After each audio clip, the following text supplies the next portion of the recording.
ರೀತಿಯಾಗಿ ಗೋಳಾಡಿಸುವಂತಹ, ನಾಶ ಮಾಡುವಂತಹ ದುರ್ಬುದ್ಧಿ ಯಾಕೆ ಮಾದಿಗರ ಮನೆ ಹೊಳ ಎಚ್ಚಿ ಮಾದೇವಪ್ಪ? ನಿಮಗೆ ಬಹಳ ನೋವನ್ಸುತ್ತಲ್ವಾ? ಇಲ್ಲಿರೋ ಎಷ್ಟೋ ನೌಕರಿದ್ದಾರೆ, ಪೊಲೀಸರಿದ್ದಾರೆ, ಟೀಚರ್ಸ್ ಇದ್ದಾರೆ, ಎಲ್ಲರೂ ಇದ್ದಾರೆ. ಅವರೆಲ್ಲರೂ ಯೋಚನೆ ಮಾಡ್ಬೇಕು. ಈ ರೀತಿ ಅನ್ಯಾಯ ಮಾಡ್ತಿದ್ರು ಕೂಡ ನಾವು ತಡ್ಕೊಂಡಿದ್ದೀವಲ್ಲ, ಎಷ್ಟು ತಾಳ್ಮೆ ಅಲ್ವ ಈ ಸಮುದಾಯಕ್ಕೆ? ಒಂದು ಸಾರಿ ಯೋಚನೆ ಮಾಡಿ, ಪಾಪದ ಕೊಡ ತುಂಬಿತು ಅಂತ ನಿಮ್ಮ ಅನ್ಯಾಯಗಳ ವಿರುದ್ಧ ಒಂದು ಸಾರಿ ಸಿಡಿದು ನಿಂತ್ರೆ ಏನಾಗ್ಬೋದು? ಈಗ ಅಷ್ಟೇ ಸಿಡಿದಿಲ್ಲಕ್ಕಾಗಲ್ಲ ಅನ್ಕೊಂಡಿದ್ದೀರಾ? ಸಾಧ್ಯ ಆಗುತ್ತೆ. ಆದ್ರೆ ಕಾನೂನನ್ನು ಗೌರವಿಸಬೇಕು, ಬಾಬಾ ಸಾಹೇಬ್ ಅಂಬೇಡ್ಕರ್ ಕೊಟ್ಟ ಸಂವಿಧಾನವನ್ನು ಗೌರವಿಸಬೇಕು ಅನ್ನೋ ಒಂದೇ ಒಂದು ಕಾರಣಕ್ಕೆ ಬಾಯಿ ಮುಚ್ಕೊಂಡು ಈ ಅನ್ಯಾಯವನ್ನು ಮುಂದೆ ಕರ್ಕೊಂಡೋಗಿ.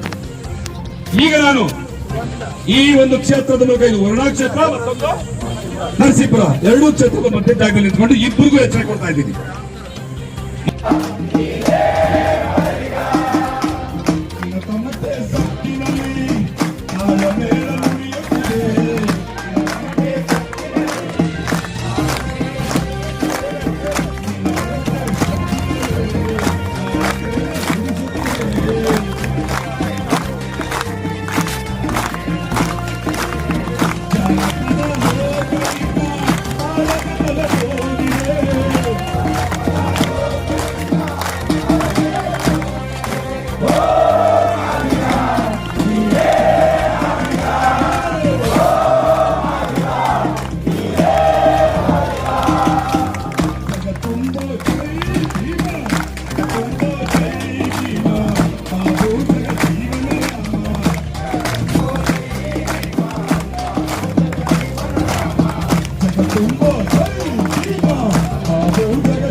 ನಮ್ಮ K1 ಟಿವಿಯನ್ನು ಸಬ್ಸ್ಕ್ರೈಬ್ ಮಾಡಲು ಕೆಳಗಿರುವ ಬೆಲ್ ಐಕಾನ್ ಮೇಲೆ ಕ್ಲಿಕ್ ಮಾಡಿ, ಲೈಕ್ ಮಾಡಿ, ಶೇರ್ ಮಾಡಿ ಮತ್ತು ಕಮೆಂಟ್ ಮಾಡಿ. ಧನ್ಯವಾದಗಳು.